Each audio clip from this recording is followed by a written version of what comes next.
टक्कर है।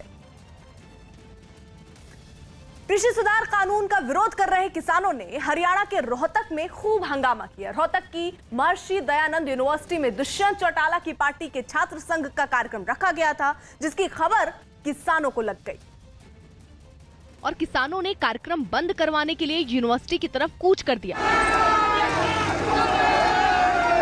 बैरिकेडिंग कर पुलिस ने किसानों का रास्ता रोकने की कोशिश की, लेकिन ट्रैक्टर लेकर पहुंचे किसानों ने बैरिकेडिंग को ट्रैक्टर से ढकेलना शुरू कर दिया।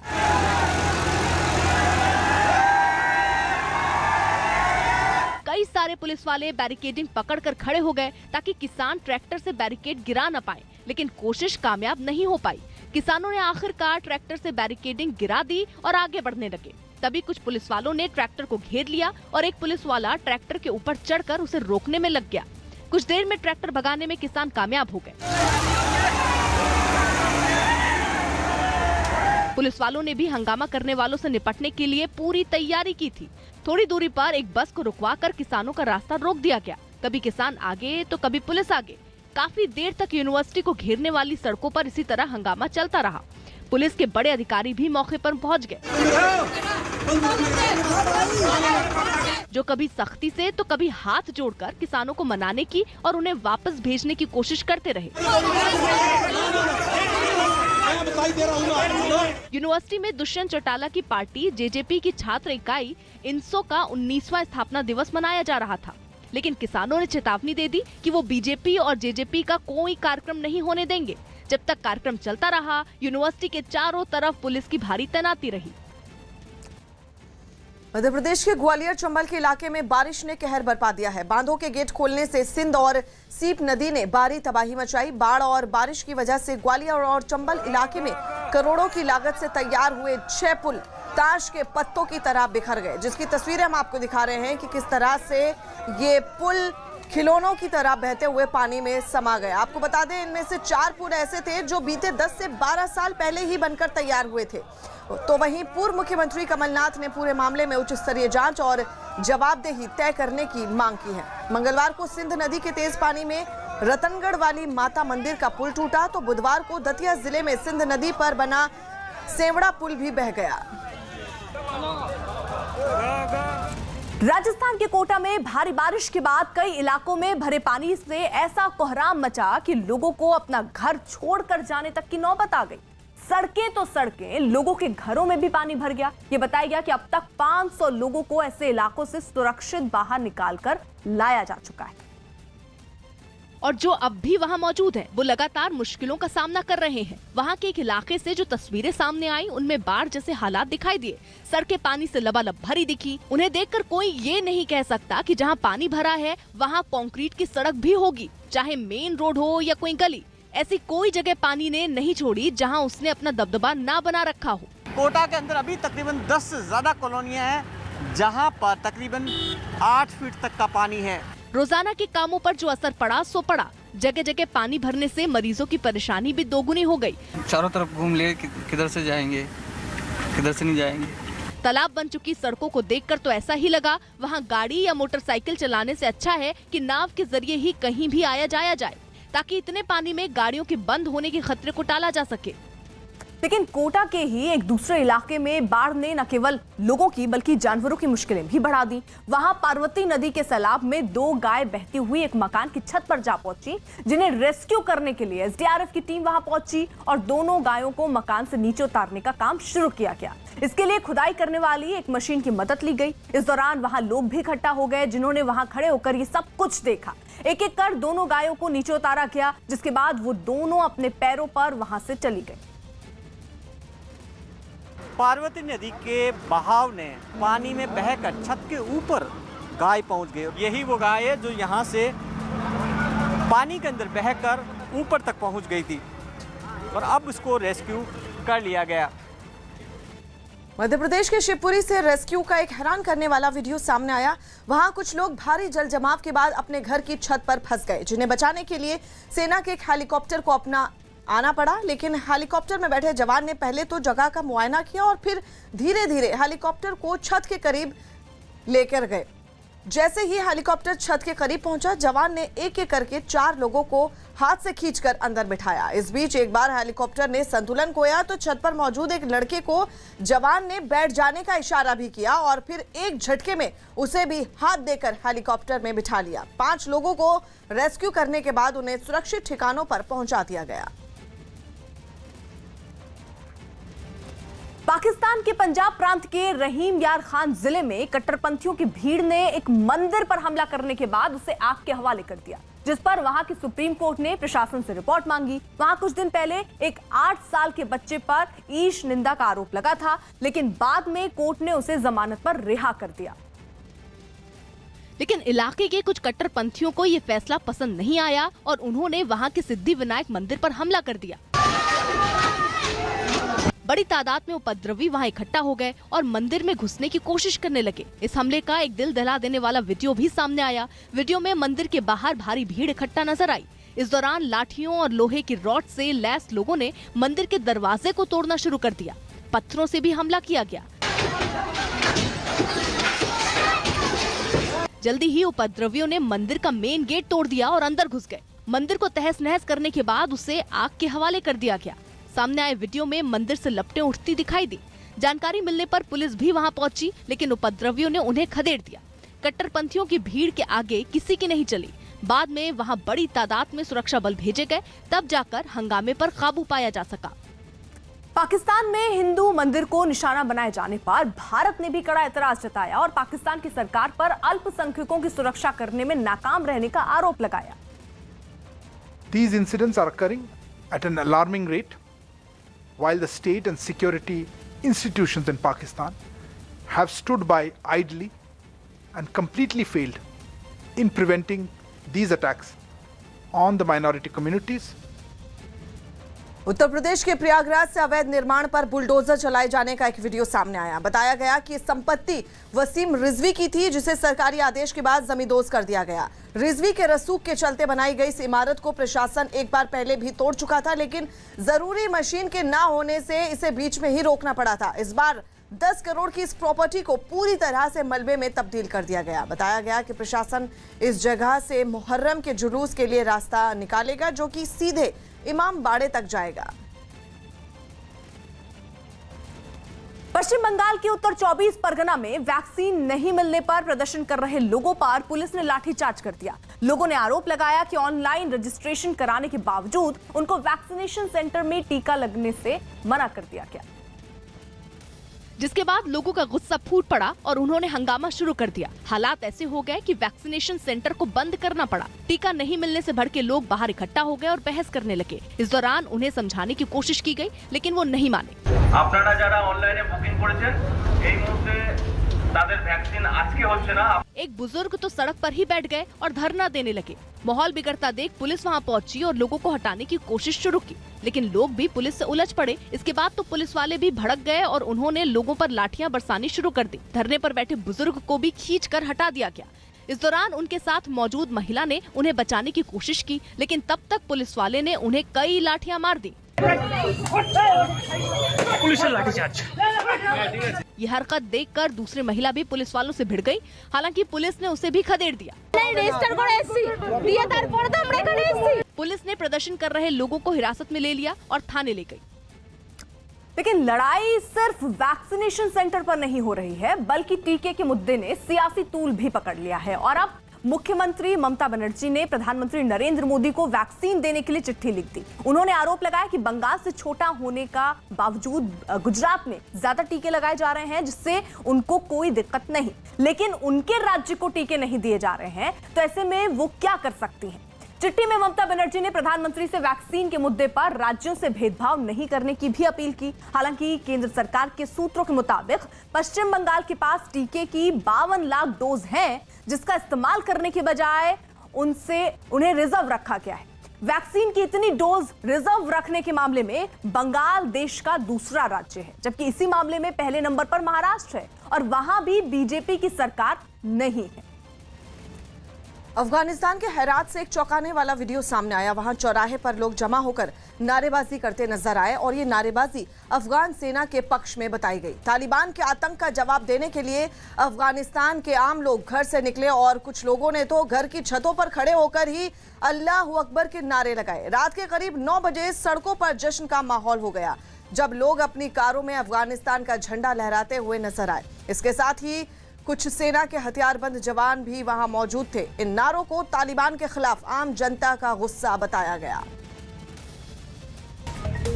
महंगाई और बेरोजगारी समेत कई मुद्दों पर युवा कांग्रेस ने संसद के घेराव की कोशिश की। युवा कांग्रेस के इस प्रदर्शन में राहुल गांधी भी शामिल हुए, लेकिन संसद तक पहुंचने से पहले ही प्रदर्शन को पुलिस ने रोक दिया। पुलिस ने भारी बैरिकेडिंग कर प्रदर्शनकारियों को रोका, लेकिन जब प्रदर्शनकारी बैरिकेडिंग के ऊपर चढ़ गए तो पानी की बौछार शुरू कर दी। पुलिस की तरफ से कोशिशें की जा रही है कि उनको भिगो दिया जाए ताकि वो आगे की तरफ न बढ़े।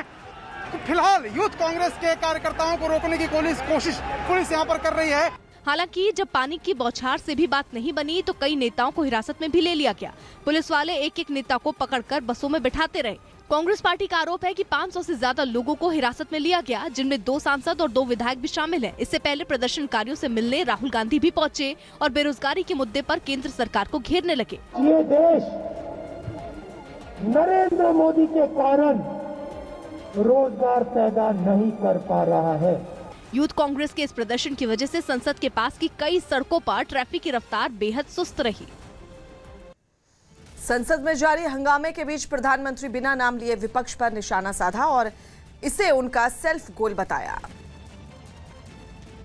एक तरफ हमारा देश, हमारे युवा भारत के लिए नई सिद्धियां प्राप्त कर रहे हैं, जीत का गोल के बाद गोल कर रहे हैं, तो वहीं देश में कुछ लोग ऐसे भी हैं जो राजनीतिक स्वार्थ के में डूब करके ऐसी चीजें कर रहे हैं, लगता है सेल्फ गोल करने में जुटे हैं।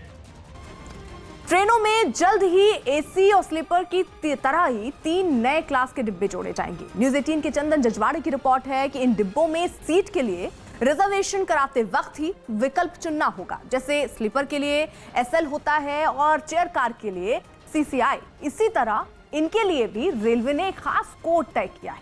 सूत्रों के मुताबिक विस्टाडोम एसी क्लास के लिए वीएस कोड चुनना होगा, जबकि टिकट पर इस कोच के लिए डीवी लिखा होगा। जैसे एसी में अगर कोई रिजर्वेशन कराता है तो टिकट पर एसी 3 के बी, जबकि एसी 2 के लिए ए और एसी 1 के लिए एच लिखा होता है। ठीक वैसा ही इनके लिए भी होगा। इसी तरह विस्टाडोम कोच के नॉन एसी डिब्बे के लिए ईवी का विकल्प सिलेक्ट करना होगा और टिकट पर ईवी लिखा होगा, जबकि अनुभूति कोच के लिए ईए कोड का विकल्प चुनना होगा और टिकट पर इसके लिए के कोड का इस्तेमाल किया जाएगा। विस्टाडोम कोच कांच की छत और दीवार की बनी होती है और रेलवे में फिलहाल ऐसे 45 कोच अलग अलग ट्रेनों में लगे हुए हैं जो इसी साल 100 के करीब हो सकती हैं। अभी रेलवे में अलग अलग डिब्बों के 10 क्लास का इस्तेमाल हो रहा है और उनके शामिल होते ही ये संख्या बढ़कर 13 हो जाएगी। लोकल ट्रेनों में यात्रा करने पर लोगों को बॉम्बे हाईकोर्ट से राहत मिली। मुंबई की लोकल ट्रेनों में अब वो लोग भी सफर कर पाएंगे जिन्होंने कोरोना की दोनों डोज लगवा ली है। बॉम्बे हाईकोर्ट ने राज्य सरकार को ऐसे लोगों के लिए अलग पास जारी करने को कहा। अभी तक कोरोना संकट की वजह से आम लोगों को लोकल ट्रेनों में सफर करने की इजाजत नहीं है। पंजाब सरकार ने ओलंपिक्स में कांस्य पदक जीतने पर 1-1 करोड़ रुपए का इनाम देने का ऐलान किया। ये रकम पंजाब से ताल्लुक रखने वाले भारतीय हॉकी टीम के हर खिलाड़ी को मिलेगा। बिहार के सीएम नीतीश कुमार ने प्रधानमंत्री मोदी को एक खत लिखा, जिसमें उन्होंने जाति के आधार पर जनगणना करवाने की मांग की। हमने पत्र भेज दिया है, समय मिलेगा उसके बाद ही। पश्चिम बंगाल में बाढ़ के मुद्दे पर एक बार फिर केंद्र और ममता सरकार आमने सामने आ गए। सीएम ममता बनर्जी ने आरोप लगाया कि पश्चिम बंगाल में आई बाढ़ सरकारी लापरवाही का नतीजा है। उन्होंने इस बाढ़ का ठीकरा दामोदर वैली कॉरपोरेशन पर फोड़ते हुए आरोप लगाया कि डीवीसी जरूरत से ज्यादा पानी छोड़ रहा है और इस वजह से ही प्रदेश में बाढ़ जैसे हालात बन गए। हालांकि दामोदर वैली कॉरपोरेशन ने भी इस आरोप पर सफाई दी और पानी छोड़े जाने की पूरी जानकारी राज्य सरकार के साथ साझा करने का दावा किया। फ्लाड वार्निंगটা সমস্ত ডিস্ট্রিক্ট লেভেলে ডিস্ট্রিক্ট অথরিটিসকে দেওয়া হয়, গ্রাম পঞ্চায়েত লেভেলেও দিয়ে যায় ওটা। जवाब में बीजेपी ने भी ममता बनर्जी पर निशाना साधने में देर नहीं लगाई। ये मैनमेड फ्लड जो कहा रहा है ये हंसने वाली बात है। ऐसी बात कोई चीफ मिनिस्टर कह सकता है? हमें यकीन नहीं होती है। दिल्ली के स्वरूप नगर की रहने वाली एक लड़की की संदिग्ध हालात में मौत हो गई। इस लड़की के परिवार ने बताया कि वो सिविल डिफेंस में काम करती थी और उसकी दूसरे समुदाय के एक लड़के से दोस्ती थी। परिवार का आरोप है कि ये लड़का उस पर जबरन धर्म परिवर्तन का दबाव बना रहा था। प्रधानमंत्री मोदी ने गरीब कल्याण अन्न योजना के तहत कल गरीबों के मन की बात सुनी। उन्होंने लाभार्थियों से सीधे बात की। इस योजना के जरिए यूपी के करोड़ों लोगों को 5 किलो प्रति व्यक्ति के हिसाब से मुफ्त अनाज दिया जा रहा है। अन्न महोत्सव पर प्रधानमंत्री और गरीबों के बीच वर्चुअल संवाद आपको दिखाते हैं।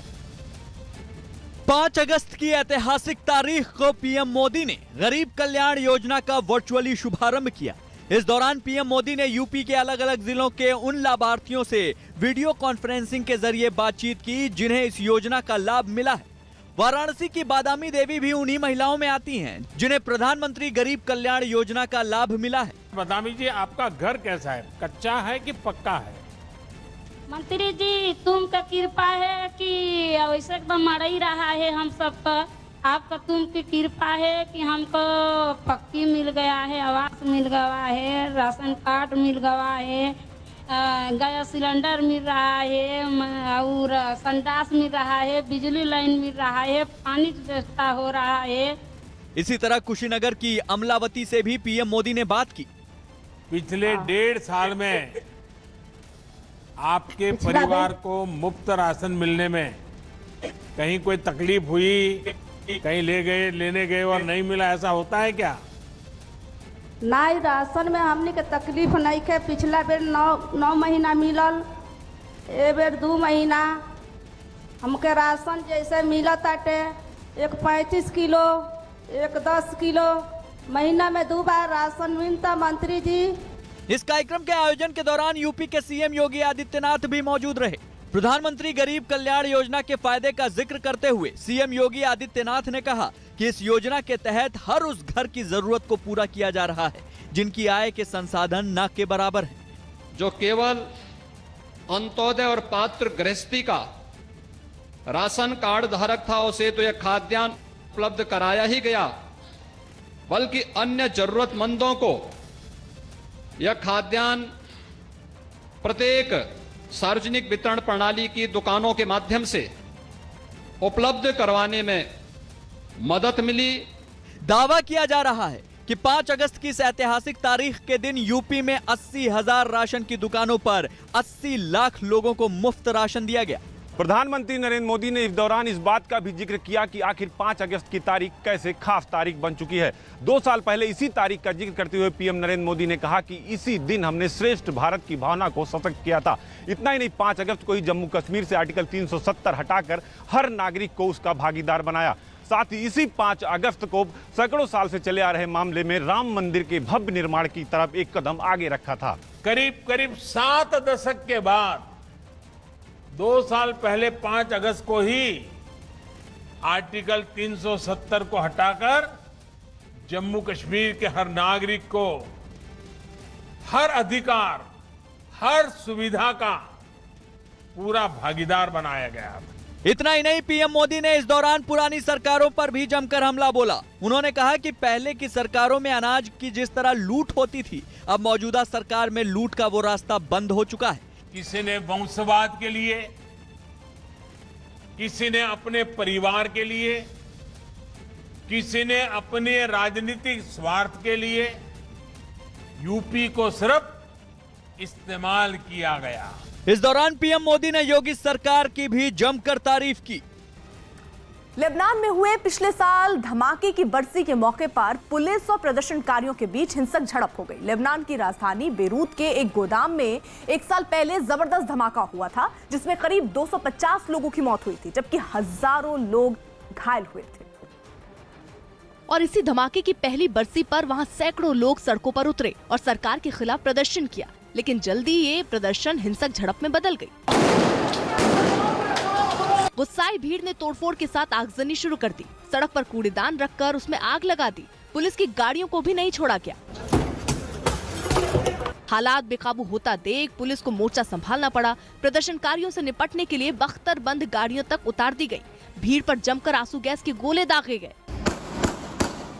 हालांकि लोग भी पीछे नहीं हटे, उन्होंने पुलिस पर पथराव शुरू कर दिया। पेट्रोल बम से भी हमला किया गया। लोगों ने लेबनान की सरकार पर धमाके की जांच न कराने और मामले के लिए जिम्मेदार नेताओं को बचाए जाने के आरोप लगाए। इस झड़प में कई लोग घायल हो गए, जिन्हें एम्बुलेंस के जरिए अस्पताल भेजा गया। उत्तराखंड के रुद्रप्रयाग से एक दहशत से भर देने वाला वीडियो सामने आया। वहां भूस्खलन की घटना ने लोगों को फिर से एक बार डरा दिया। ताजा वीडियो में दिखा कि एक पहाड़ी से भरभराकर पत्थर के कई टुकड़े नीचे गिरे। इन पत्थरों के गिरने से वहां धूल का गुबार जमा हो गया। बड़े बड़े पत्थरों के गिरने से सड़क भी जैम हो गई, जिसकी तस्वीरें हम आपको दिखा रहे हैं कि किस तरह से राहगीरों ने इस मंजर को अपने मोबाइल में कैद कर लिया। गनीमत ये रही कि उस वक्त कोई वहां मौजूद नहीं था, जिससे किसी को चोट नहीं आई, वरना कोई बड़ा हादसा हो सकता था। राजस्थान के जोधपुर में जय नारायण व्यास यूनिवर्सिटी के 3 छात्रों को सस्पेंड करने पर जमकर बवाल हुआ। वहां पढ़ने वाले हजारों छात्रों ने कलेक्ट्रेट के बाहर यूनिवर्सिटी प्रशासन के खिलाफ जोरदार प्रदर्शन किया। छात्रों की मांग है कि कोरोना काल में वसूली गई फीस को वापस किया जाए, जिसे मनवाने के लिए उन्होंने कुछ दिन पहले भी प्रदर्शन किया था, जिसके बाद 3 छात्रों को सस्पेंड कर दिया गया था, जिस पर छात्र भड़क गए और कलेक्ट्रेट पहुंच गए। लेकिन वहां पहले से तैनात पुलिस वालों ने उन्हें खदेड़ दिया, उन पर लाठीचार्ज किया। ऐसे में प्रदर्शन कर रहे छात्र इधर उधर भागने लगे। इससे पहले उनकी काफी देर तक पुलिस से बहसबाजी भी हुई, लेकिन पुलिस वाले उन्हें लगातार पीछे की तरफ धकेलते रहे। पुलिस की उन लोगों को वहां से हटाने की तमाम कोशिशों के बीच वो छात्र नारेबाजी कर एक दूसरे का हौसला बढ़ाते रहे। इस हंगामे के बीच पुलिस ने कुछ छात्रों को हिरासत में ले लिया और उन्हें अपनी गाड़ी में बैठाकर थाने ले गई। प्रधानमंत्री मोदी आज शाम 6 बजे वीडियो कॉन्फ्रेंसिंग के जरिए देश के व्यापार और वाणिज्य क्षेत्र के स्टेक होल्डर्स के साथ विदेशों में भारतीय मिशनों के प्रमुखों के साथ बातचीत करेंगे। ये कार्यक्रम local goes global make India for the world के प्रधानमंत्री के आह्वान पर आयोजित है। आपको बता दें, local goes global make in India for the world कार्यक्रम के तहत होने वाले आयोजन को विशेष रूप से एमएसएमई और उच्च श्रम क्षेत्रों के निर्यात में रोजगार पैदा करने की क्षमता को देखते हुए किया गया है। पीएम मोदी इन सभी विकल्पों को प्रोत्साहित करने के लिए स्टेक होल्डर्स और उद्यमों से बातचीत करेंगे। बातचीत का उद्देश्य ही भारत के निर्यात और वैश्विक व्यापार में इसके हिस्से का लाभ उठाने और विस्तार करने पर ध्यान केंद्रित करना है। कार्यक्रम में केंद्रीय वाणिज्य मंत्री और विदेश मंत्री भी मौजूद रहेंगे। इसके अलावा 20 से ज्यादा विभागों के सचिव, राज्य सरकार के अधिकारी, एक्सपोर्ट प्रमोशन काउंसिल के सदस्य और चैम्बर्स ऑफ कॉमर्स से जुड़े लोग भी इसमें भाग लेंगे। पंजाब और जम्मू में हमले की बड़ी साजिश का पता चला है। न्यूज़ 18 के नीतीश कुमार की रिपोर्ट है कि 26/11 हमले के मास्टरमाइंड ज़कीरुर रहमान लखवी ने इसका ब्लूप्रिंट तैयार किया है और सितंबर के पहले हफ्ते में पंजाब और सीमा के करीब जम्मू के इलाकों में एक के बाद एक कई हमले को अंजाम देने की तैयारी है, जिसके लिए पाकिस्तान के रावलपिंडी में ज़कीरुर रहमान लखवी के घर पर एक बैठक भी हुई, जिसमें आईएसआई, जैश ए मोहम्मद, लश्कर-ए-तैयबा और अल बदर के आतंकी मौजूद थे।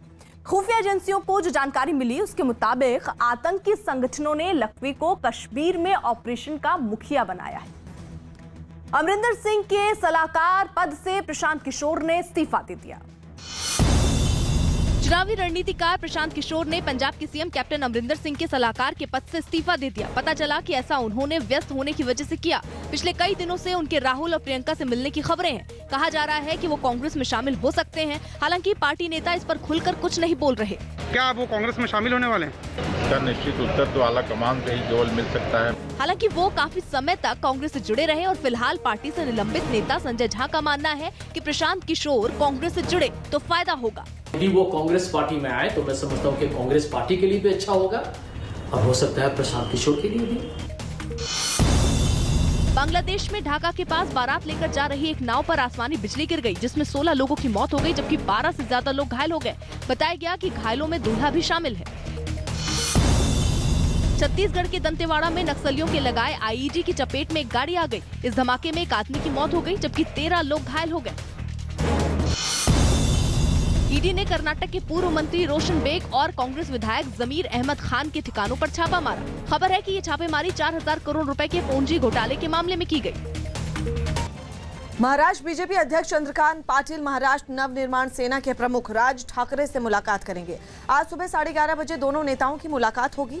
बताया जा रहा है कि चंद्रकांत पाटिल राज ठाकरे से उत्तर भारतीयों पर उनका पक्ष जानेंगे। कयास लगाए जा रहे हैं कि राज का रुख बदलने पर बीजेपी उनके साथ गठबंधन पर विचार भी कर सकती है।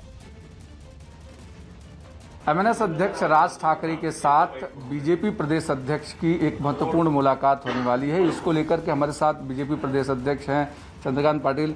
दादा, एक मुलाकात होने वाली है, किस तरीके की मुलाकात है? राज साहब एक बड़ा व्यक्तिमत्व है और ये अपने महाराष्ट्र की संस्कृति है कि एक दूसरे के घर जाना। कई लोगों ने सजेस्ट किया कि कहीं होटल पर आप मिलेंगे। वाह, होटल, उनका घर अच्छा है, घर की चाय मिलेगी मुझे, तो इसमें कोई प्रतिष्ठा का विषय नहीं। हमारी भूमिका साफ है और शायद उनकी भूमिका भी साफ है।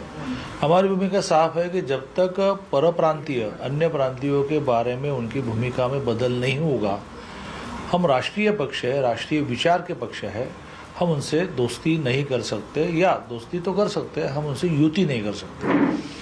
उनकी भूमिका भी मैंने जो क्लिप सुनी उसमें थोड़ी क्लियर है कि उन्होंने राज्यों ने इंडस्ट्री क्यों नहीं खड़ी की, कि लोगों को अन्य राज्यों में क्यों आना पड़ता है, मुंबई जैसे शहर पर कितना बोझ डालेंगे, उनके वैलिड प्रश्न होंगे।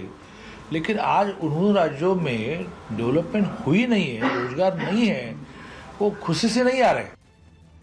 दिल्ली के चांदनी चौक में एक दुकान के बाहरी लुक को जयपुर के हवा महल की तरह बनाया जा रहा था, जिसे तैयार होने से पहले ही तोड़ने का ऑर्डर मिल गया। यह आदेश उत्तरी दिल्ली नगर निगम की तरफ से उस दुकान के मालिक को दिया गया, जिसके बाद उसने कार्रवाई से बचने के लिए खुद ही उसे तोड़वाना शुरू कर दिया। तैयारी से पहले ही इस पर विवाद शुरू हुआ और अब ये बनने से पहले टूट रहा है। अभी उस दुकान को हवा महल जैसी शक्ल पूरी तरह दी भी नहीं गई थी कि वो विवादों में घिर गया और उत्तरी दिल्ली नगर निगम ने उसे हटाने का आदेश जारी कर दिया। लेकिन वहाँ के दूसरे दुकानदारों ने इस फैसले को सराहा। एमसीडी ने ऐसा करके इसको ऑर्डर को करके 48 घंटे में हटाए, इसको अच्छा काम किया है। चांदनी चौक राजधानी के खास इलाकों में शुमार है, जहां मौजूद इमारतों में किसी भी तरह का बदलाव करने के लिए नगर निगम से इजाजत लेनी होती है। अगर वो नहीं तोड़ेगा, पूरा इसको नहीं हटाएगा, तो फिर हम इसके विरुद्ध में इसको आगे से तोड़ेंगे। दुकान के बाहरी हिस्से को हवा महल की शक्ल तो नहीं मिल पाई, लेकिन वहां से गुजरने वालों के लिए वो सेल्फी पॉइंट जरूर बन गया। राम मंदिर के शिलान्यास को 1 साल पूरा हो चुका है। इस खास मौके पर यूपी के सीएम योगी आदित्यनाथ यजमान की भूमिका में अयोध्या पहुंचे। अयोध्या पहुंचकर योगी आदित्यनाथ ने न सिर्फ रामलला की भव्य आरती की, दावा किया गया कि 2023 के अंत तक लोग रामलला के दर्शन कर सकेंगे और 2025 तक भव्य राम मंदिर तैयार हो जाएगा। अयोध्या की पावन धरती पर यूपी के सीएम योगी आदित्यनाथ का ये वो ऐतिहासिक दौरे का दिन है जब राम मंदिर निर्माण के भूमि पूजन को 1 साल पूरा हो चुका है। आज ही के दिन पीएम मोदी ने राम मंदिर की आधारशिला रखी थी। इस बेहद खास मौके पर अयोध्या पहुंचे योगी आदित्यनाथ ने सबसे पहले एक ट्वीट के जरिए सभी देशवासियों को बधाई दी। प्रभु श्री राम की पावन जन्मभूमि अयोध्या में भारत की सकल आस्था के केंद्र बिंदु और सभी के आराध्य प्रभु श्री राम के भव्य मंदिर निर्माण के लिए भूमि पूजन की पहली वर्षगांठ की सभी को बधाई। इस दौरान सीएम योगी आदित्यनाथ सबसे पहले राम जन्मभूमि परिसर पहुंचे, जहां उन्होंने राम मंदिर के मॉडल की पूजा की। इसके बाद श्री रामलला की आरती की और उन्हें 56 भोग का प्रसाद अर्पित किया। साथ ही सीएम योगी ने इस बात का भी जिक्र किया कि कैसे अयोध्या में राम मंदिर के निर्माण का काम तेजी से आगे बढ़ रहा है। 5 सदी के लंबे इंतजार के बाद अयोध्या में भगवान राम लला के भव्य मंदिर के निर्माण कार्य का शुभारंभ आदरणीय प्रधानमंत्री जी के कर कमलों से संपन्न हुआ था। मंदिर निर्माण की कार्रवाई बृहद स्तर पर आगे बढ़ रही है। इतना ही नहीं, सीएम योगी आदित्यनाथ ने अयोध्या में विकास कार्यों का भी जायजा लिया। दावा किया जा रहा है कि अयोध्या में 2023 से श्रद्धालु रामलला के दर्शन कर सकते हैं। न्यूज 18 के अमिताभ सिन्हा की रिपोर्ट है कि 2023 के अंत तक मंदिर बनकर तैयार हो या ना हो, लेकिन गर्भगृह तैयार हो जाएगा, जिसके बाद वहां रामलला विराजमान हो जाएंगे और उनके दर्शन के लिए श्रद्धालुओं को इजाजत मिल जाएगी। माना जा रहा है कि 2025 तक भव्य राम मंदिर बन जाएगा, जिस पर करीब 1000 करोड़ रुपए के खर्च का अनुमान है। राम मंदिर निर्माण में छोटी छोटी बातों का भी बड़ा ख्याल रखा जा रहा है। खबर है कि राम मंदिर परिसर में म्यूजियम, रिसर्च सेंटर और गेस्ट हाउस समेत कई सुविधाएं भी होगी।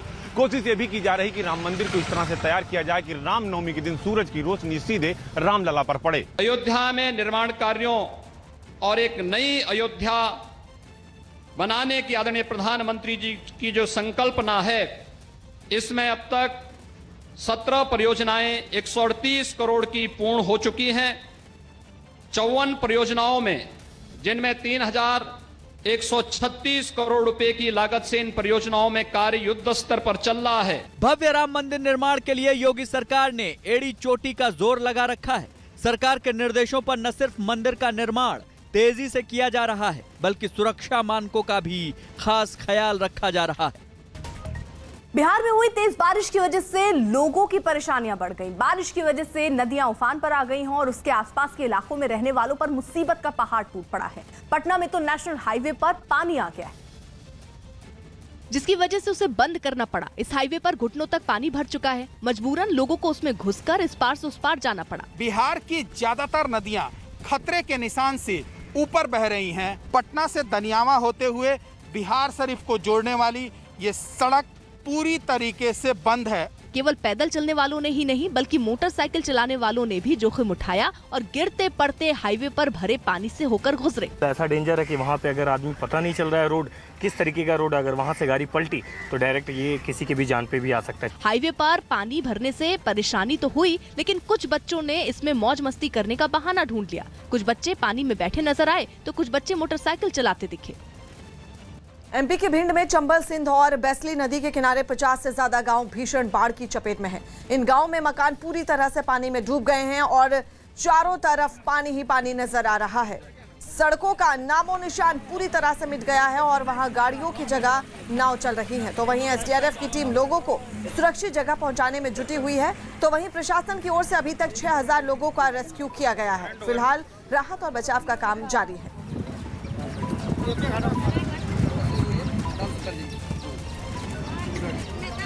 पूरा गांव उसमें अफेक्टेड है, जिसमें चारों तरफ पानी गिरने का जो स्थिति उत्पन्न हुआ है और सभी जगह में 2 दिन पहले से ही इवैक्यूएशन और अलर्ट करना ये पूरा कर दिए थे। ज़्यादातर विलेज में, जैसे हम भी कई जिले में हम कई विलेज में गए हैं, वहाँ ज़्यादातर ये देखने में आए हैं कि 80% लोग अलर्ट के बाद निकल चुके हैं। असम और मिजोरम के बीच सीमा विवाद सुलझाने की दिशा में दोनों राज्यों के मंत्रियों की बैठक के बाद बड़ा ऐलान हुआ। न्यूज़ 18 के विक्रांत यादव की रिपोर्ट है कि गृह मंत्रालय के सुझाव का स्वागत करते हुए दोनों राज्यों ने बातचीत के जरिए समाधान निकालने का फैसला लिया है, जिसके तहत असम और मिजोरम की सरकारें अपनी सीमा के इलाकों से पुलिस हटाएंगी और सीमा के जिलों में पेट्रोलिंग के लिए भी पुलिस नहीं जाएगी, बल्कि शांति बहाल रखने के लिए अर्धसैनिक बलों की तैनाती रहेगी। यही नहीं, असम ने एक एडवाइजरी को भी वापस लेने का फैसला किया, जिसमें लोगों को मिजोरम नहीं जाने के लिए भी कहा गया था। महाराष्ट्र बीजेपी अध्यक्ष राज ठाकरे से मिलेंगे। पटना के पास फतुहा में नेशनल हाईवे बनाने का काम कर रही एक कंपनी का कैंप बाढ़ के पानी में डूब गया। बताया गया कि दरधा नदी का जलस्तर अचानक बढ़ा और फिर उसका पानी बांध को तोड़ते हुए आसपास के इलाकों में फैल गया। कानपुर में सड़क पर खड़े एक ट्रक में अचानक आग लगने से हड़कंप मच गया। बताया गया कि ये आग वहां से गुजर रही बिजली की तार से चिंगारी निकलने से लगी। मिजोरम में सीमा विवाद को सुलझाने के लिए असम के मंत्रियों के साथ एक बैठक हुई, जिसमें दोनों सरकारें अपने सीमावर्ती इलाकों से फोर्स हटाने पर सहमत हो गई। प्रशांत किशोर ने पंजाब के सीएम अमरिंदर सिंह के मुख्य सलाहकार के पद से इस्तीफा दे दिया। मध्य प्रदेश के सागर में एक कार्यक्रम के दौरान वहां के कलेक्टर ने लोगों को पेड़ नहीं होने के नुकसान समझाने का एक अनोखा तरीका निकाला। वो वहां लोगों को ये समझाने की कोशिश कर रहे थे कि पेड़ पौधे लगाकर किस तरह बारिश के पानी को गांव में ही रोका जा सकता है। और इसी बात को समझाने के लिए कलेक्टर दीपक सिंह ने मंच पर 2 बच्चों और एक आदमी को बुलाया। जिस आदमी को बुलाया उसके सिर पर बाल कम थे। उन्होंने फिर उस आदमी और एक बच्चे के सिर पर एक एक कर पानी डाला। भिगा दिया सर अच्छे से, हाथ से अच्छे से मिला लो। इसके बाद उन्होंने मंच पर मौजूद दूसरे बच्चों को दोनों के सिर छूने को कहा, जिसने बताया कि बच्चे का सिर उससे ज्यादा गीला मिला। कलेक्टर ने इसे लोगों के सामने उदाहरण के तौर पर पेश किया और उन्हें समझाया कि पानी को रोकने में पेड़ पौधों की क्या भूमिका है। बाल है तो पानी रुक रहे हैं, मतलब अगर पेड़ पौधे रहेंगे तो पानी रुकेगा। इस आसान तरीके से लोगों को कलेक्टर की बात समझ में आ गई, जिसे उन्होंने तालियां बजाकर जाहिर किया। उत्तराखंड के रामनगर में पिछले कई दिनों से हो रही बारिश से नाले उफान पर हैं। वहां के रिगौड़ा में एक नाले में आए उफान में एक कार फंस गई। ये कार पानी में थोड़ी दूर तक बह गई, जिसके बाद उसमें बैठे लोगों ने किसी तरह से अपनी जान बचाई। बताया जा रहा है कि बाद में लोगों ने किसी तरह से पानी में फंसी इस कार को बाहर निकाला।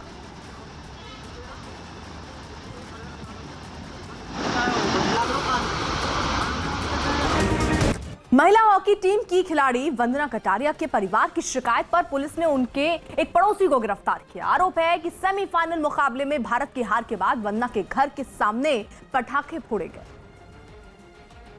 जिसकी वजह पड़ोसियों से जाति से जुड़े पुराने विवाद को माना जा रहा है। आरोपों के मुताबिक न केवल हार के बाद पटाखे फोड़े गए, बल्कि वंदना कटारिया के परिवार पर भद्दी जाति सूचक टिप्पणी भी की गई। वंदना के परिवार की शिकायत पर पुलिस ने आरोपी को गिरफ्तार कर लिया। पड़ोसी का लोग द्वारा जो है आतिशबाजी चलाई गई है और शादी जो सूचक शब्दों का प्रयोग किया गया है। परिवार ने अपील की कि खेलों से जातिवाद को दूर रखा जाए। प्लीज एक बात जरूर कहूँगा, हाथ जोड़ के इस पे कि जातिवाद को लेकर कोई भी इसमें राजनीति ना करे, प्लीज। पुलिस ने आरोपी को गिरफ्तार कर मामले की जांच शुरू कर दी है। क्या चीन में 2019 जैसी कोरोना वाली तबाही फिर लौट आई है? हालात इतने गंभीर हो गए हैं कि कोरोना का डेल्टा वेरिएंट चीन के 17 राज्यों में फैल चुका है और इस बार सबसे ज्यादा मरीज जिस शहर से आ रहे हैं उसे वुहान की तरह चीन ने सील कर दिया है। चीन में डेल्टा वेरिएंट का ऐसा कहर टूटा कि वहां अब साल 2019 के बाद अब तक का सबसे बड़ा संकट पैदा हो गया है। दुनिया भर के वैज्ञानिकों का दावा है कि कोरोना की शुरुआत चीन के वुहान शहर से हुई थी, लेकिन इस बार डेल्टा वेरिएंट का गढ़ हुनान प्रांत के झांगजियाजेई शहर को बताया जा रहा है। दावा किया गया कि तेजी से फैलते कोरोना के डेल्टा वेरिएंट ने चीन के करीब 17 प्रांत को अपनी चपेट में ले लिया है। झांगजियाजेई में हालात बेकाबू हो गए तो शहर को पूरी तरह सील कर दिया गया। शहर के सभी 1 करोड़ 10 लाख लोगों का टेस्ट करने के आदेश दे दिए गए। हवाई यात्रा पर पाबंदी लगा दी गई, जिससे वहां के लोगों के साथ साथ सैलानी भी फंस गए। झांगजियाजेई एक पर्यटन स्थल है जहां के खूबसूरत नजारे फिल्म अवतार में दिखाई दिए थे। दावा किया गया कि यहां बड़ी संख्या में पहुंचे सैलानियों ने कोरोना के खतरे को और बढ़ा दिया। चीन की सरकार उन तमाम नेताओं पर कार्रवाई कर रही है जिन पर कोरोना को रोकने की जिम्मेदारी थी, लेकिन वो नाकाम रहे। बताया जा रहा है कि जुलाई के महीने में चीन के जियांगसू प्रांत के नैनजिंग शहर के एक एयरपोर्ट पर एक यात्री विमान उतरा था। उस यात्री विमान में 7 यात्री ऐसे थे जो कि कोरोना के डेल्टा वेरिएंट से संक्रमित थे और ये संक्रमण उनसे एयरपोर्ट पर काम करने वाले सफाई कर्मचारियों तक पहुंचा और उसके बाद बड़ी तेजी से एयरपोर्ट पर आने वाले लोगों में फैलने लगा। कुछ ही दिनों बाद कोरोना का डेल्टा वेरिएंट नैनजिंग शहर से 1900 किलोमीटर दूर हुनान प्रांत तक पहुंच गया। माना यह जा रहा है कि चीन की एक चूक ने उसे 2019 के बाद सबसे बुरे दौर में लाकर खड़ा कर दिया है। भारत में तीसरी लहर का असर इसी महीने से शुरू होने की आशंका पहले ही जताई जा चुकी है। ऐसे में चीन में तेजी से फैल रहे डेल्टा वेरिएंट का खतरा अब भारत समेत चीन के आसपास बसे देशों में भी बढ़ रहा है। कि चाइना के अंदर जो न्यू म्यूटेशन वाला वायरस है डेल्टा, वो बहुत तेजी से फैल रहा है। करीब 19 प्रांतों के अंदर लॉकडाउन लगाने की तैयारी चल रही है। आज की ताजा खबर में वक्त एक छोटे से ब्रेक का।